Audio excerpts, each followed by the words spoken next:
Hey everyone, Rob from Southgate Media Group here. Before we get started with this podcast, we have a quick message. If this is your first time checking out the show, we love that you found us and we really hope you enjoy it. What we have to say is for the subscribers. If you enjoy our shows, would you please donate to help keep these going? We don't want to have to put traditional ads on these shows, but this does cost money. So we really do rely heavily on donations. To make a donation to the show, please go to our website, www.southgatemediagroup.com. Go to the page for the show, and in the upper right-hand corner is a donate button. It takes you right to PayPal, and you can donate whatever amount you want. Thanks a lot for listening, everybody. And now on with the show.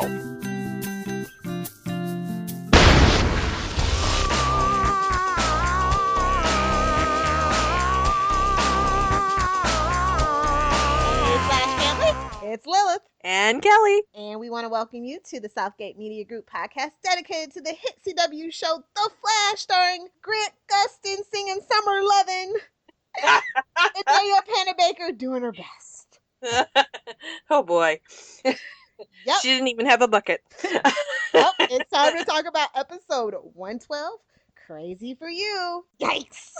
Yeah. I like the way the episode started off, and then it was just like, I actually kind of hate a certain part of this episode. I know, gasp, clutch your pearls. Lilith hates something about the Flash. Oh my. It took us 12 episodes to get here, so give me some slack. Now, you guys know that I'm actually, like, I do the Flash shipping jokes for giggles. You guys, you know, I write a little bit of it on the side, but actual, like, real shipping in Arrow or the Flash just isn't my thing. And if I was going to ship something, obviously, as a comic book fan, I would ship the canon couple of Iris and Barry. But I think that Barry needs to go out and have fun because, like you said in this episode, he's in his 20s. But they basically set up 3 ships, okay, in this episode. Iris is getting jealous. Caitlyn's saying you can have a peek in this new chick, Linda Park, who belongs to Kid Flash. We all know this. So it was just like, what? Dude, this just fell apart on Arrow this season. Like, what are you doing? Don't take that lesson from Arrow. Just don't even attempt it. Yeah, that it made me nervous too. I'm like going, okay, what are you guys playing at here? You're playing with that fire gun thing. Don't mess with that. Yeah, no good can come from this at all. No, because I saw people turn on Iris and I saw people turn on Caitlyn. You know, and they're 2 different women that are very interesting in their own right outside of their relationship with Barry. And I just hate to see female characters or even male characters reduced to just, oh, who's their love interest? It drives up a wall. This show is so much more than that. And I don't think Caitlyn would have done that had she been in her right mind. Oh, absolutely. She was a loosey-goosey. I'm one of those people who I don't like to lose control. You know, you won't find me, you know, drinking lots and lots. You might find me having a glass of wine, but that's about it. So I can totally see you singing Summer Lovin', but don't you dare drag me on stage. Don't you dare drag me on stage at the con party. You will be left hanging dry, sister. I'll drag my daughter up there. She'd sing with me. I'll record it. Yeah, I mean, like I said, it was a ton of fun, but this particular aspect of just setting up 3 ships, like, okay, no, we can't do this. Yeah, we don't want them all to sink. Yeah, that was my only thing, guys, like, honestly. It wasn't that bad. I'm not going on an Arrow rant, okay? I can concur with you there. I really can. Because, yeah, I was kind of like, okay, this just feels weird. I mean, yeah, I'm glad Barry is opening himself out to in realizing that, you know, I can't rescue her all the time. Yeah, I gotta have more than a life than Netflix. That's exactly it. Maybe I need to learn that lesson too. I was just about to say that was directly directed at Kelly. Yes, it was. Podcasting and Netflix. Kelly is single, guys, so. Nice. Shameless plug already? So let's just jump right into some of the technical stuff about this episode. I was happy to see these 2 guys back writing. We had Todd and Aaron Hebling. I really enjoy them. I guess they're brothers. And they have a really good rapport with each other. I thought that the pacing was great. The dialogue was great. They came up with a really interesting villain. And the evil dress. That was funny. Dude, I was like, that dress looks like something Thea Queen Merlin would wear at her nightclub. I'm like, did she borrow that from or Felicity trying to show off? Well, I just laughed because the evil dress. Oh, it wasn't evil as far as most of the guys that were tweeting that I saw. Barry didn't think it was either. We had a direct who has spent some time on Arrow, Rob Hardy. I really enjoy him. I don't know. It's funny because it's February, Black History Month. And I think he's like literally the only like African-American director in the rotation between two shows. No, but I just kind of got a little chuckle. I think that he's a supremely talented movie director. And I'm glad to see him on TV, specifically on Arrow and The Flash, because they're one of the few shows that I actually watch. Our guest stars were Melise Zhao as Linda Park. Well, as she would become to be known in the future. We had Andy Mintus return as Hartley Rathaway. We Daddy's Home. John Wesley Shipp reprised his role as Henry Allen. I've been waiting all week to say that. And we called that. Oh my God! I tweeted you. I was like, that awkward moment when the Flashpoint podcast. Well, we weren't the Flashpoint podcast then, but when we totally called that the very first episode. Yes. We called it from our pilot together, folks. Yeah, that's why you gotta listen, man. We have some good insight every now and then. Most of the time we're crackpots, sure, but sometimes we have good insight. But it's fun being really crackpots with us. We had Victor Garber as Martin Stein, although he hasn't spoken a word yet. It's driving me crazy. I love this man.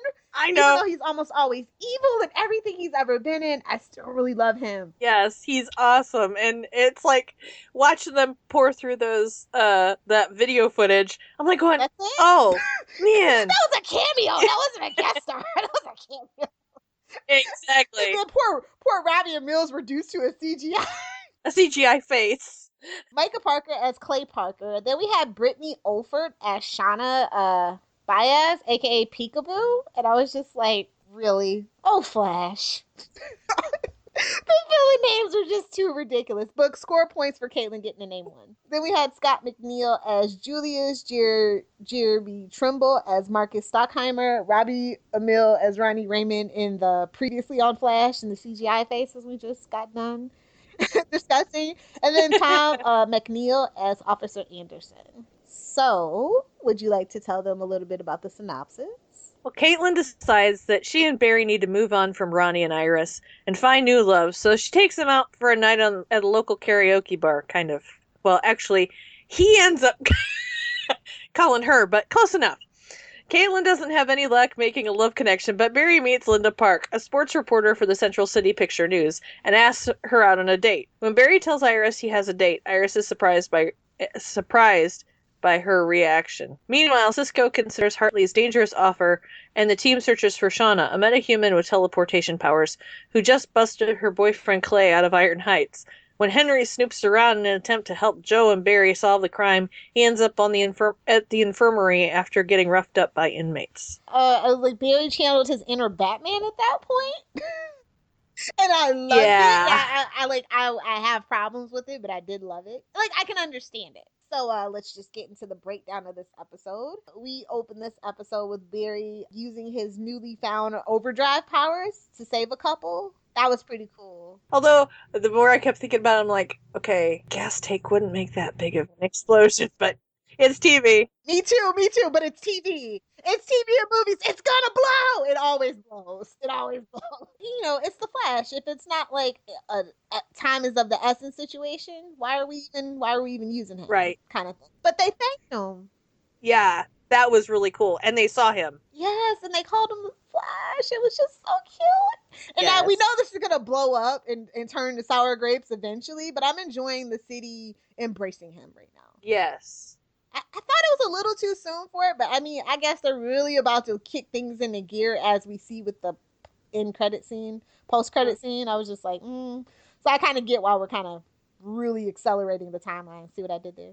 Yeah. Punny business. Yes, very, very, very funny. Then we kind of like smash cut to the girl breaking in with a kick butt soundtrack, by the way. Yes. Which I will give you the name of the song in the trivia. And so this chick, we see that she's like a teleporter. She's got this little glass spyglass, this little gold spyglass, remind me of the Golden Compass. Yes. And she's breaking her boyfriend out. And she's breaking him out. Oh, Bonnie and Clyde style. So then we get a surprise visit from Papa Allen that Joe, the sweetheart that he is, arranged. And not behind glass. This was like the And- first time they touched each other since he was like 11 or something. Exactly what I was thinking too. What a momentous thing to be able to actually physically touch your dad. I won't lie, I teared up at the thought. I was just like, I don't think a lot of people probably realize that either, but I did. You know I did. I did too. Oh, and did you see the little wink Henry gave Joe? Oh yeah, of course. Ugh. And Colin Berry Slugger. They did the thing like less than 5 minutes in, and I was just like, you guys. I know, they like to kill us. They do, man. So then they kind of, Barry finds the particulate and stuff and takes it back to the lab. And then what happens after that? He meets Iris at Jitters and tells her about seeing his dad. Yes, and how excited he was to see his dad. Yep. And that he needed that. Yeah, and then she's, of course, kind of sad because, she doesn't want to be boxed in. It's just the Flash's, Right. She doesn't want to be a one-hit wonder, basically. A one-trick pony. Yeah. Yes. And so she's like, she wants to branch out to the prison break, but she's not on that. She's supposed to be getting the scoop on the Flash. And he says, he'll help her. Back at the lab, Caitlin tries to dissuade Cisco from, looking in the firestorm. Yeah, wow.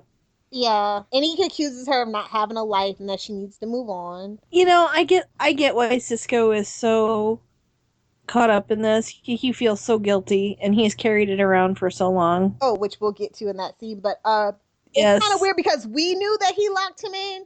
And I don't think that anybody really realized that he didn't tell that story to those two. Do you know what I'm saying? Like, I was surprised that... exactly. Yeah, that was one of the things I was like, wait, what?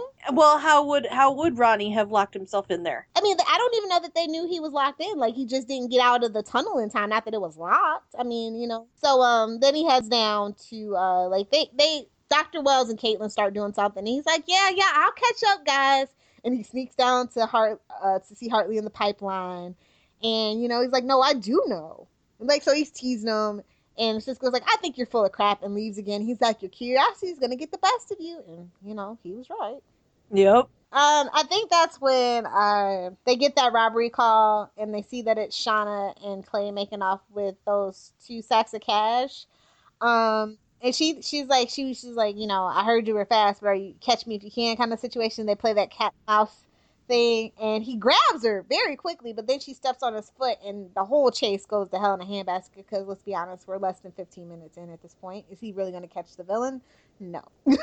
Of course not. And so, that's when he realizes that she's a teleporter and that, she's not, because they were thinking because her particles are moving so fast that she was moving, she ran as fast, faster than Barry. But, this is where we learn that she's an actual teleporter. Right. Yeah, and we have the scene about the quantum entanglement and the Oh, how silly could I be? Quantum entanglement, and I fangirl squeak. Well, nerd girl squeak. They actually kind of didn't explain it too well, but I got the gist of it. It is a pretty cool thing, and maybe if you are into it, you could Google schmoogle it. It's very fascinating stuff. It kind of goes right along hand in hand with superfluids and black holes and all the good stuff that we're actually covering on the Flash. So Caitlin, is doing her thing, and Barry's like, hey, what's wrong? And she's like, how do you know something's wrong? You're doing the thing you do with your lip when you're upset. And then she tells him what Cisco said. And then they go on to that poor little pity party me. What's wrong with us? We're 2 virile, attractive people in our 20s on a CW show. We should totally hook up.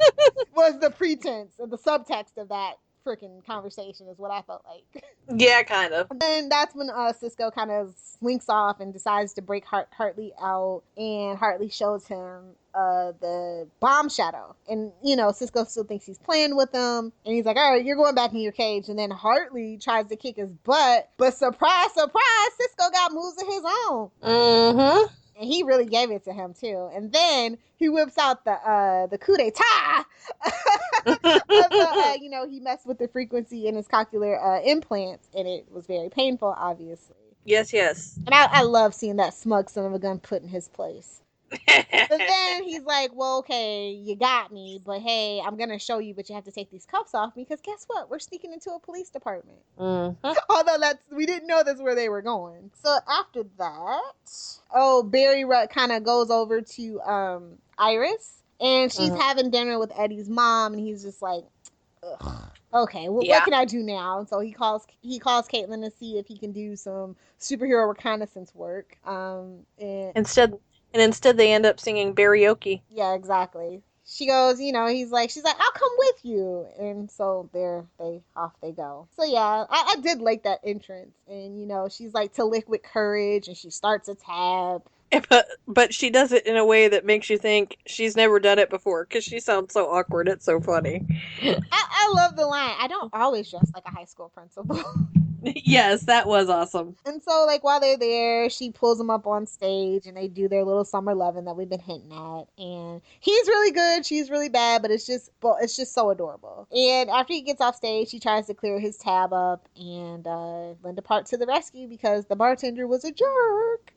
Not paying attention to him, I guess, because he didn't have boobs. I don't know. Now, I have a question. Wasn't she the one that we saw as the reporter on the scene of the particle accelerator explosion? Yep. We've seen her 3 different times, I believe, and very small cameos in the back. Yeah. She said she was a sports reporter. I'm very aware, Kelly. I am very aware. There has to be time travel involved here. Why? Because she looks older. Oh, Kelly, did you really just go there? She just does. I think it's the makeup and the lighting in a dark, karaoke bar. Could be. Because when we saw her at Central City Picture News, when the lighting was better, I thought that she just looked overall better. Could be. But, well, what if she's a meta? I hope not. We don't need one more damn meta on this show, okay? I'm all meted out at this point, sister. I like it, but it's like enough's enough. I think the audience feels like that. It's like, because everybody's kind of nervous about what we're actually going to do with Ronnie Raymond. So I guess it all depends on what we do with Ronnie Raymond. Very true. So yeah, she's very ballsy young lady. She gives him her number with the phone app. That was from like the original iPhone, apparently. I believe it's called Fist Bump.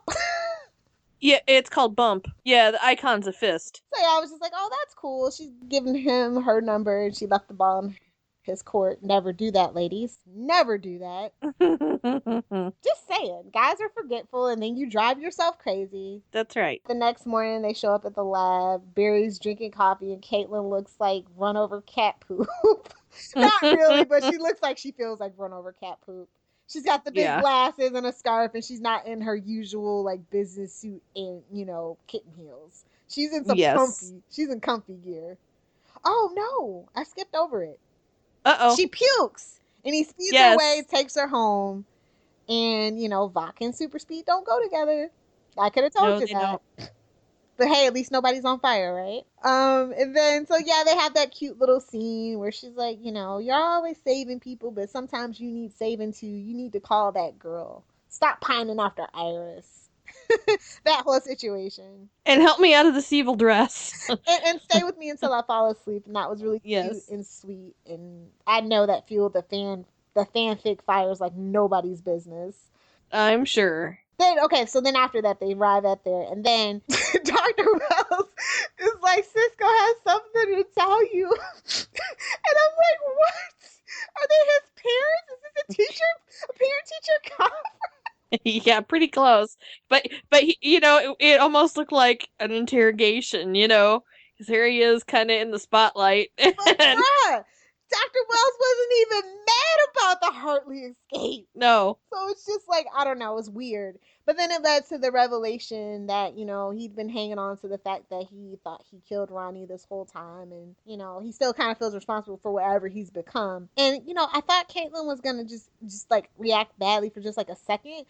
She didn't even flinch. And she just walked over to him and said all the right words and gave him a hug, and then they went right back to work, Then Wells gets the discovery that, hey, the stuff doesn't react to light, so she can't teleport if she can't see. Convenient plot is convenient. It's like, okay, we'll go with that. And then they were like, but how are we going to get her in the dark? And they're like, that's a good question. And then he could just super speed in there and put a blindfold over her. Right? Yeah. A blanket or something. But then he gets the phone call that his dad has been stabbed, and he zooms off to the prison to give his dad a good scolding. And he gets a little snippy. He's like, "You were working with my dad, Joe, and you didn't tell me." But basically, Henry just did it on his own and called Joe. Yeah, he said he liked to feel useful, and it's a really great scene. But I should probably back up because somewhere in between all this, Peekaboo and her boo went to go settle up the debt with the guy that he owed money to. They settle up, and the guy gets, like, I guess he wasn't happy with the 80 grand that he gave him, and he was gonna be like, I need you to do something else for me or I'm gonna kill your girlfriend. And then he holds the gun to her head, and she teleports away. And then he's like, "Oh no, we're gonna make a lucrative partnership." Yeah. So okay, Another user. and so right after that happens, that's when CCPD's finest come in and they break up the thing, and Peekaboo and her boo break free. And Joe was like, "Damn." So now we can skip forward to after that prison scene. Oh, Barry demands to know who did it to him, who stabbed him, and That was awesome. he grabs the guy out of his cell. True Batman fashion, or should we say Arrow fashion, I guess. It'd be more apropos in this universe. Yes. And he's like, "You got to tell me what's happening, dude. You got to tell me what's happening." And he's like, "No." He's like, "They're going to have five years to months." He's like, "Actually, it's 10, so you better start talking." So he gets the information and leaves the guy to rot, like I was hoping he would. That was pretty funny. Because he got the information and he realized that the heist was happening literally right then. Another convenient plot is convenient. Yes.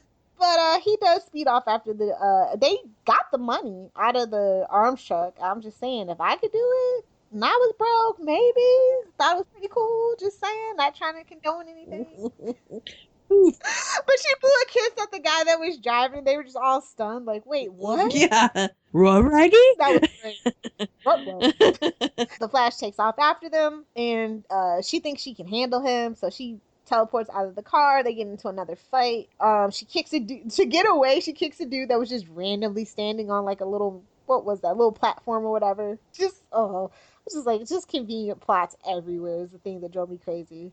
But anyway, so she's really kicking his butt. She whipped out that little thing that the cops use. You know what I'm talking about? It's not a billy club. It's like a retractable. Yeah. Like a retractable nightstick, isn't it? Yeah. And it made me think of Arrow in a bad way. Whoops, sorry. And so she's really giving it to him. And so everybody is like literally back in Star Labs. Joe, Caitlin, Barry, Wells.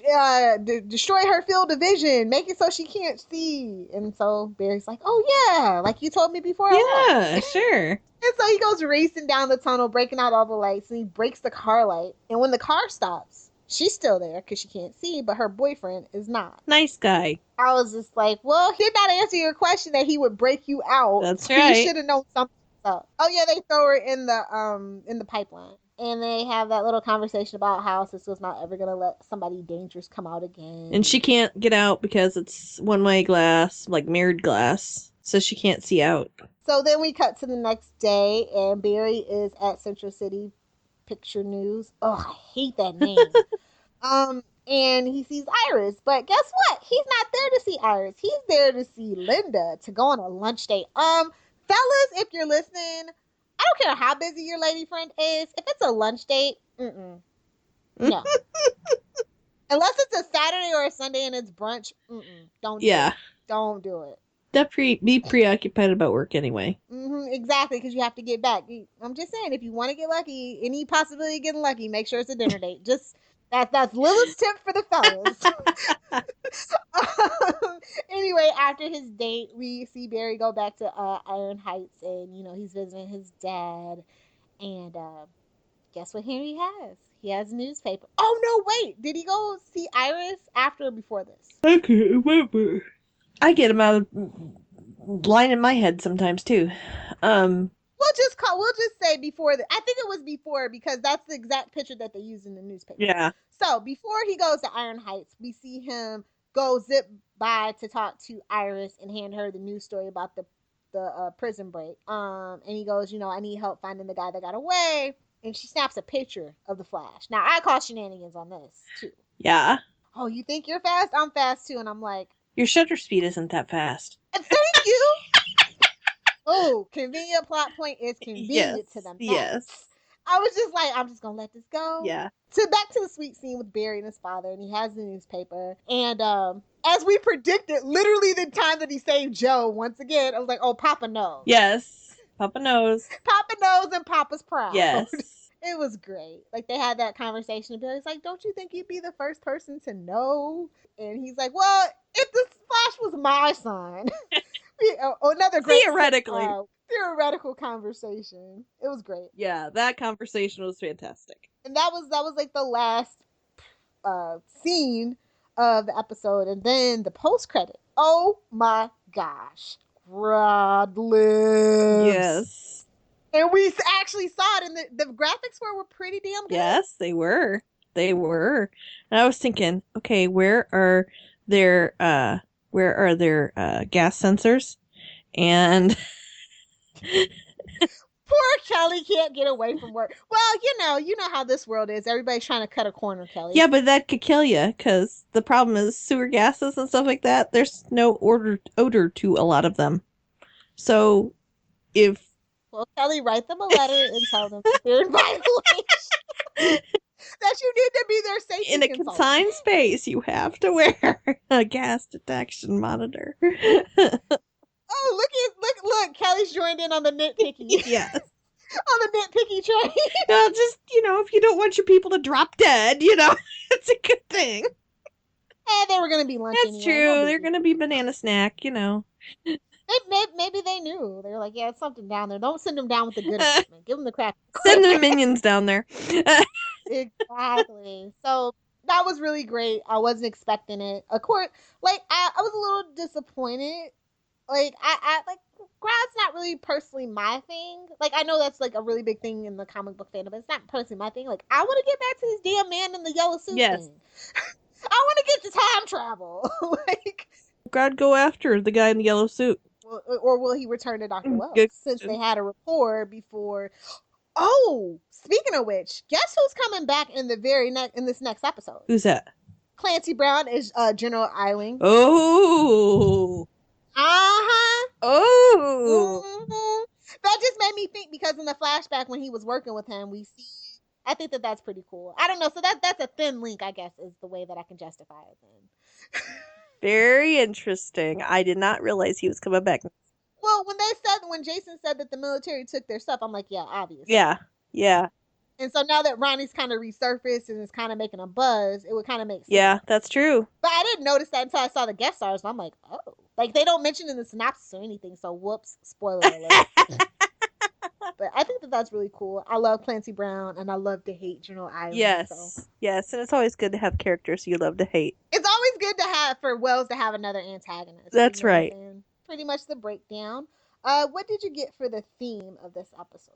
I would say that the theme of this episode was being true to yourself. Because, Barry, he's realizing that, I can't pine over Iris. I have to move on. I have to be, true to myself and do this for me. You have Henry. He's doing this for himself as much as he is Barry. Because he talks about that it makes him feel young. It makes him feel useful to be able to help. Caitlin, she's also trying to move on. She's trying to get out of the house and have a life. Cisco is trying to solve his issues so he doesn't feel guilty or as guilty.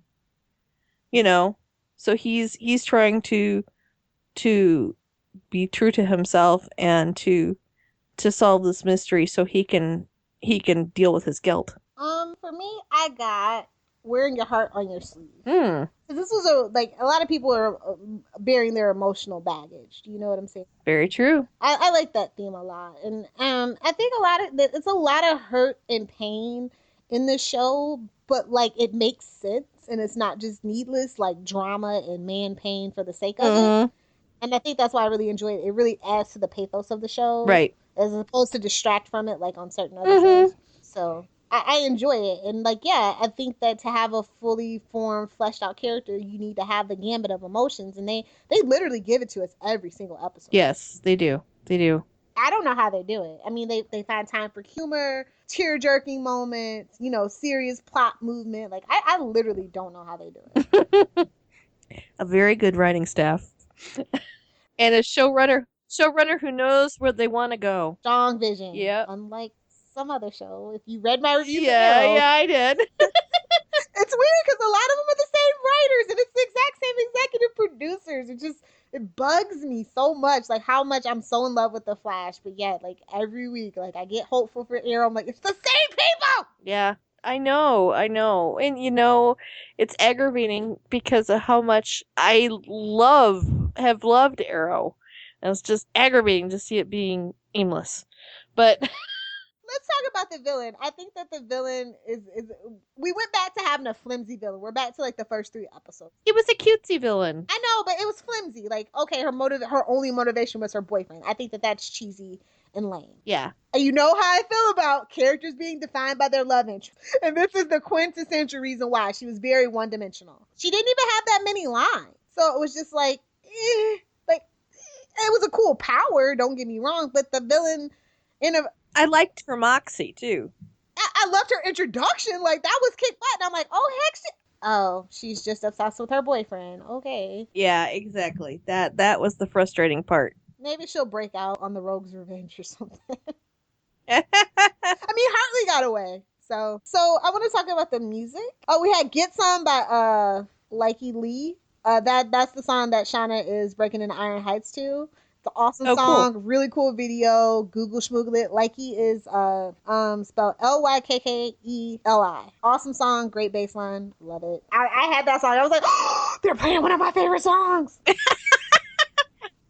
Then You and I, for parentheses Forever by Jessie Ware. It's where Clay thanks Shauna for getting him out of prison. And, she's doing that sexy dance in his little prison shirt. That's that song. And then when Iris and Barry are talking over coffee and jitters, the name of the song is Feel of Love. It featuring Jamie Lydell. And it's by Tin Snake and Jacquees LeCounte.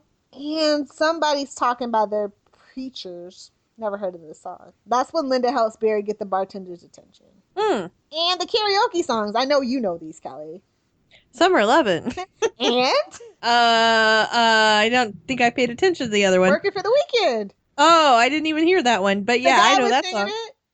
Oh, yeah, that's right. It was a really bad karaoke mix, though. I was just like, yes. I barely recognized the beat, like the most music we've ever had in the episode of Flash, but it was really cool and it was fun.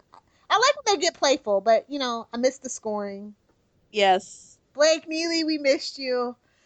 Yes, we love Blake. We really do. We didn't have any flashbacks this week, which I don't think we really needed them. We didn't go into the Lego room of requirement either. That's going to drive me crazy. I need to know. They are trying to drive this fandom insane. That is my crackpot theory of the week for you guys.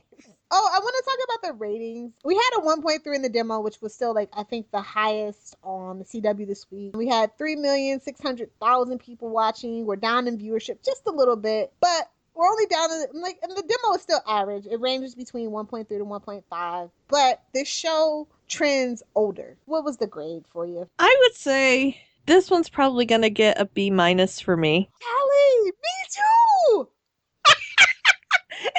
It was an okay episode. Oh my god, we're back on the same page again. This is not good. It was an okay episode, and there were moments that really got me, but they've done so much better, Felt like this should have been at the beginning of the season. Yes, exactly. What was your scene of the night? Hands down, the end with Barry and his dad. The whole, I'm gonna bawl my eyes out because he knows, and we knew, but Now Barry knows that he knows that he knows that he knows. That's right. And that just, oh my goodness, So there you go. I think my scene of the night was actually with Barry taking care of a drunk Caitlin. That was cute too.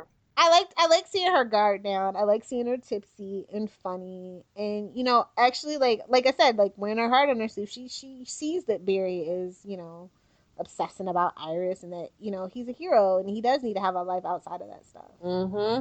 Somebody needed to tell them that. That's right. That's exactly right. Line of the night. I literally had my line of the night probably 10 minutes into the episode, courtesy of Cisco. Go for it. Oh, Cisco. How can you speak 6 languages and sound like such a bleep in every one of them? I like the evil dress line.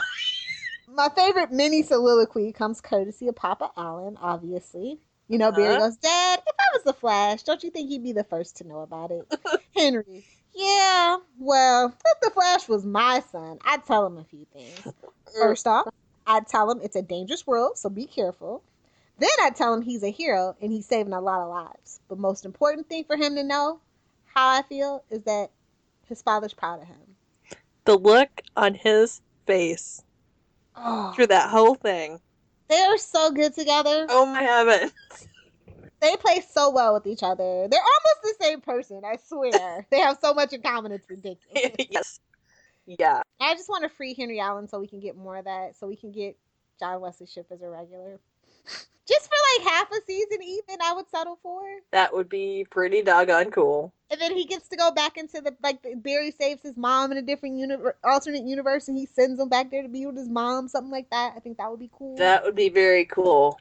I think that's the only way that I want John Wesley Shipp off the show, is a happy ending like that. And then they have another little Barry, and he has a chance to raise him. Do you know what I'm saying? Hey, dear Jeff Johns. That would be awesome. If you want to end the series on a happy note. There you go. We solved your problem. Hey, it's what us fanfic writers do, man. That's right. Most memorable moment. I'd say the end scene, absolutely, with Barry and his dad, and the scene with Cisco talking about how, that he felt guilty for Ronnie. I think my favorite moment is Barry noticing that something is wrong with Caitlin. They haven't known each other that long, but he knows when something's bothering her. Like, oh, she bites her lip when she's thinking about something and something's bothering her.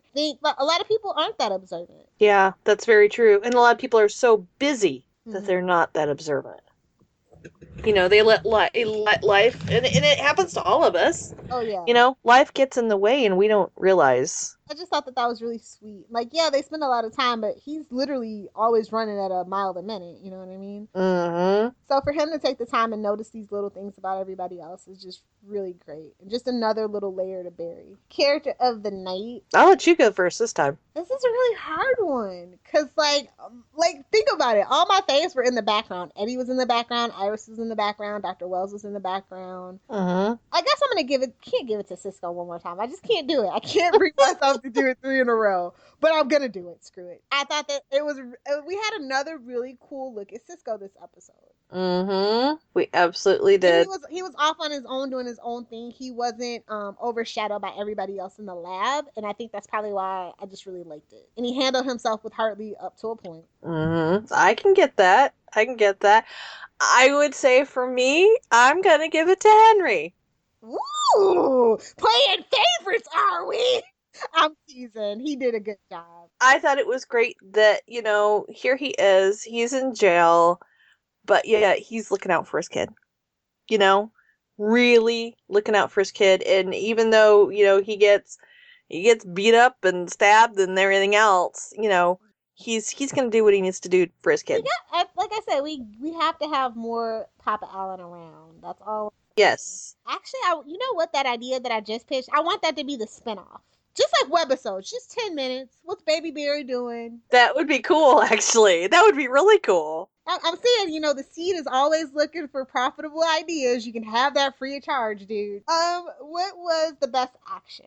Probably the tunnel scene where, he's trying to figure out how he's gonna stop her, and I like the one where he's trying to catch her too. That was fun. But I'd probably say the tunnel. Can you imagine being in there though and having all those lights go out and then your car lights? How terrifying that would be. Spoopy. I think my favorite best action scene, because you guys know that I like hand-to-hand fight choreography, is Cisco and Hartley's fight. That was good too. I like I said, I just like seeing Hartley get himself pummeled, and I think he kind of secretly liked it too, considering the line he made about the handcuffs and rough trade. Just throwing that out there. Best character interactions. We have the same one. I am absolutely sure of it. I wonder who that could be. Barry and Henry. And runner-up, Caitlin and Barry. Yes, I agree. So, what was your biggest shock of the night? Besides that they weren't wearing any gas detection monitors in the sewer. That's Miss Nitpicky Award, okay? Let's keep our awards straight. Yeah, I would say that there's a gorilla living in the sewer. I mean, that was kind of surprising. I mean, for me, it was no big surprise that Henry knew. We'd called that a long time ago. Exactly. So, I mean, that was no big surprise. It was great that he vocalized it, that now Barry knows, but that was no big surprise. So I would say that there is a giant gorilla living in the sewer. Okay, I'll give you that, but for me, I'd have to say how much they downplayed Dr. Wells in this episode. Yeah, that's true. And how he wasn't mad at Cisco for letting Hartley get away, and how little Joe there was. Yeah. Well, it was kind of weird because, I think Dr. Wells only got, 25, 30 seconds of screen time? Yeah, I'm pretty sure. Like, it was minimal. It was sparse. Yes. Do you have any theories or predictions? Crackpot or otherwise, it's totally fine. Yeah. Well, I think we're going to see something soon. Well, since we've got the general coming back next episode, I think that's, of course, going to tie in with our gorilla on the loose, as well as, and I think that's going to make, here, Wells has been trying to have this good PR program to the city. And he's got a teenage mutant gorilla running around in the street. Exactly. I think this is going to cause another media nightmare, or that the general will threaten him with another media nightmare if he doesn't do what he wants. My biggest theory is that we're not going to get Ronnie until, we're going to get this episode and then we're not going to see him for a long time. Yeah, that could be. I don't really know what the purpose of bringing Firestorm into the story is. Like, for me, I don't know if that's just like a fangirl thing, or like they want the fans to get excited, and it's just just that. Do you know what I'm saying? Like, I don't know if he's actually going to be a important member of the team. Right. You don't know what their motivation is yet. And it's almost like if he's not going to be an important part of the team, unless it's just like Ronnie dies and it's just closure for Caitlin to move on, and another step closer for them teasing that Snowberry. Ugh, that's an awful ship name, by the way. We have to find something else.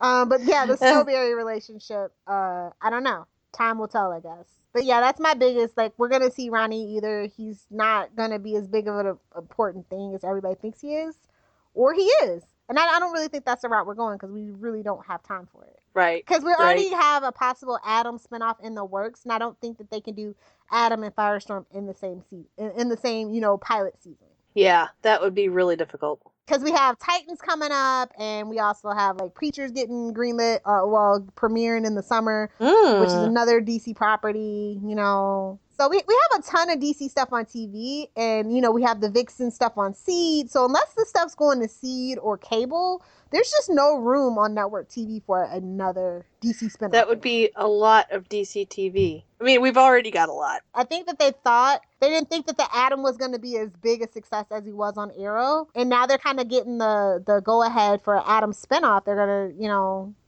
that's what I hear anyway. So I thought that they were just like, oh, it's Brandon Roth. I don't know how the fandom's going to react. But hey, they really loved Robbie Amell, and he's Steven's cousin, and Firestorm's a really popular character too. Maybe we can spin this off as well, And so now that they've kind of seen and have to take a step back, and Greg's leaving to do Supergirl, yes, it's we have a lot of balls in the air. That's all. Oh, shout out to at that ADHD show. They tweeted me the link for Cisco's shirt. So yeah, shout out to those guys, and I will retweet that. So yeah, we gained a couple new followers, and it was awesome. And I want to encourage you guys to come out and live tweet if you can. Help the show in any little way that you can, really, because Nielsen's does monitor social media. Okay. Oh, hey, don't forget to tell our listeners where they can see us this weekend. So February 15th in Indianapolis, Indiana, we are doing what's the name of it? Wizard World Indianapolis Comic-Con. And we have a panel called Geek My Kid. And y'all, my kid is going to be on the panel. And she is psyched. It'll be her very first panel experience. So she's excited about it. So yeah, if you're interested in that, if you're just interested in geek topics and how to get your kids into some stuff that you like, maybe we can give you some tips. That's right. And in fact, my geek kid built a Buzz pack for your Android phones that is Flash and Arrow. I downloaded them both today, by the way. Aww. She was so excited because she uploaded one this afternoon, and by the time she got home, it had been downloaded a few times. So she was very, very excited about that. So Yeah, it was very cool. So yeah, that about does it for us here on the Flashpoint podcast. We have some shameless plugs and self-promotion. I didn't forget. You thought I forgot. of course you didn't. I'm getting better with that at least, right? Well, you can find me on, let's see, Twitter, Tumblr, Instagram, just about whatever floats your boat, at Super Squint. That's SuperSquint. And I usually end up, I get home late on Tuesday night, so I usually end up tweeting The Flash about an hour after it normally airs, so if you get home late, you can join me. And I also live tweet Gotham on Monday nights. And I try to join Lilith for The Flash on Wednesdays. Or of The Flash for Arrow on Wednesdays. So you'll find me tweeting a lot. And I also review Flash at voiceoftv.com. You can find the podcast on Tumblr at theflashpoint.tumblr.com. You can find us on Twitter at flashpoint_smg. Our email is flashpoint.smg@gmail.com. And don't forget to rate, review, and subscribe us over on iTunes to help us move up the charts and help other cool fans become cool Flashpoint listeners just like you. And make sure you download the episode, please. Because streaming doesn't count. That's right. I'm sorry to have to push that, guys, but you know how it is. Social media and all that stuff. Yeah. Speaking of which, be sure to check out our family here at SouthgateMediaGroup.com. We have over 50 podcasts, literally a podcast for everything. Pinterest, Star Wars. We have like 3 Flash podcasts. Which is awesome. We have 2 Sherlock podcasts, one for elementary and one for the one on BBC. Like I said, literally something for everybody. Yep. And as for me, I am Lilith Hellfire. You can find me on Twitter at Lilith Hellfire. Over on Tumblr, my personal Tumblr is lilithfairyhellfire.tumblr.com. You can find me on Instagram at Lilith Hellfire86. And you should check out my new blog, which is basically just kind of turned into a DC just a comic book in general kind of blog. It's called Little Pop Culture Vulture. Next Tuesday before you know it. And we'll be back in a flash.